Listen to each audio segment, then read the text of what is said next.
In June this year, the European Union announced a punitive tariff of up to 38.1% on Chinese electric vehicles, which officially came into effect on July 4. According to experts, for every 10% increase in tariffs in Europe, China could lose $5 billion.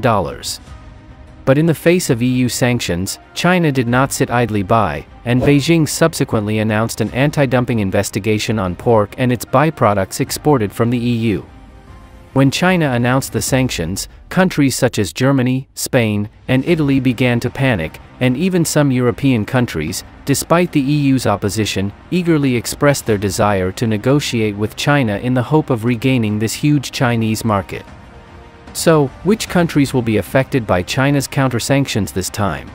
If you find today's video interesting, be sure to subscribe to the Insider Truth channel so you won't miss any exciting videos. Now let's get into today's topic.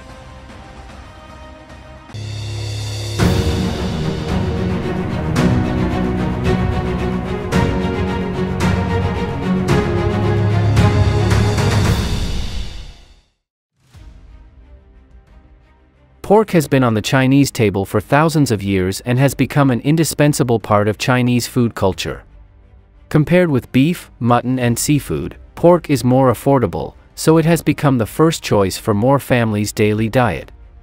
According to statistics, China's annual per capita pork consumption is about 30 to 40 kilograms, and the country's annual total consumption has reached an astonishing 50 to 55 million tons, accounting for almost half of the world's total pork consumption.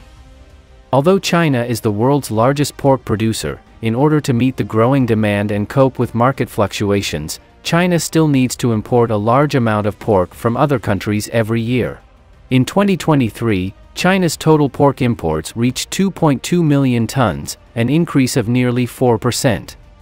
Spain, one of the largest pork producers in Europe, exported about 560,000 tons of pork to China last year, with a total value of 1.2 billion euros, which made Spanish pork account for about 21% of China's total pork imports. Germany followed closely behind, exporting about 330,000 tons of pork to China a year.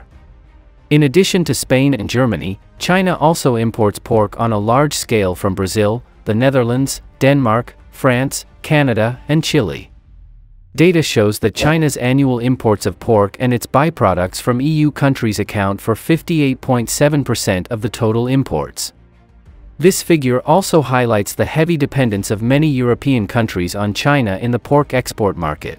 But in June this year, the EU passed a controversial resolution to impose high tariffs on electric vehicles imported from China, ranging from 17.4% to 38.1%. The tariff policy officially came into effect on July 4. In the coming months, the EU also plans to conduct an in-depth investigation into China's electric vehicles exported to Europe, and these temporary tariff measures may become permanent policies in the future. Faced with these measures, which are regarded as malicious sanctions, China has to take corresponding countermeasures. On June 17, Beijing announced the launch of an anti-dumping investigation on some pork and its byproducts imported from the EU. The reason is that there is overcapacity and dumping in the EU pork market, which seriously damages the development of China's pork industry. Currently, the investigation is expected to last until June 17, 2025, and may be extended to 1.5 years.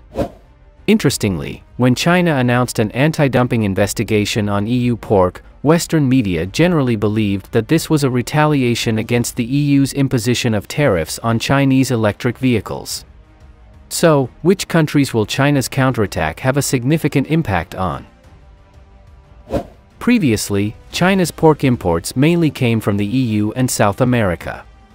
Once the anti-dumping investigation proposed by China is confirmed and anti-dumping duties are implemented, the competitiveness of EU pork in the Chinese market may be greatly weakened.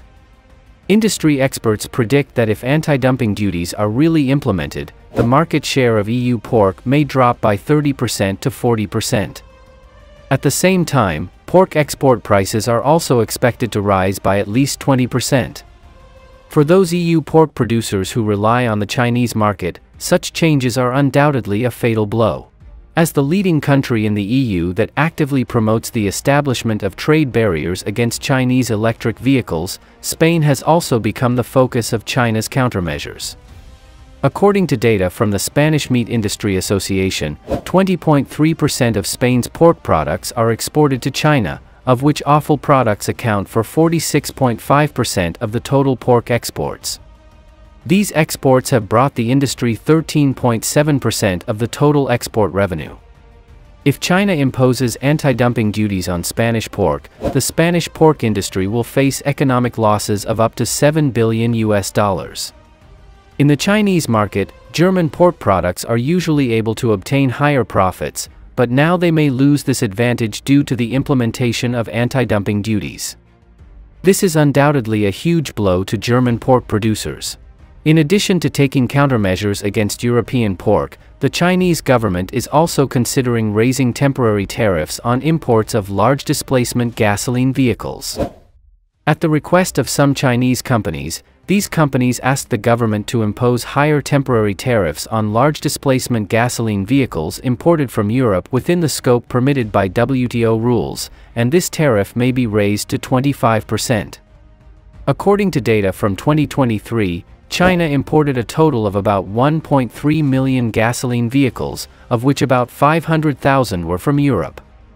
Expert analysis pointed out that if restrictions are imposed on the import of European gasoline vehicles, it may cause direct losses of up to $30 billion to the European economy. In particular, among these imported vehicles, German brands such as Mercedes-Benz, BMW, and Audi have a high market share and are extremely popular in the Chinese market. According to statistics, German brands account for 150,000 of the 500,000 European gasoline vehicles.